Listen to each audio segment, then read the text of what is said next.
Добро, најпрвен да го честитам денот, да го честитам и големиот христијански празник Цветници. Денеска така и го започна денот со литургија во Свети Петар и Павле, дека црквата во Ѓорче, во близина на мојот дом.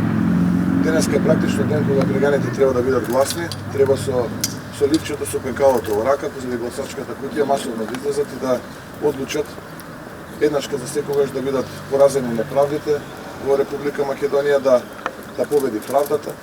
Граѓаните треба да бидат гласни против лагите, корупцијата, невладењето на правото, немањето демократија во државата, нечестните политичари наспроти честитоста, искреноста и принципиелноста. Така што денеска она кое што јас го очекуваме, наистина еден убав демократски ден, каде што граѓаните масовно ќе излезат и ќе се изборат за правдата наспроти оваа неправда која што е секојдневие. Оние така наречени лаги, кои што денеска не ги принесуваат политичките елити во Република Македонија кои што се на власт.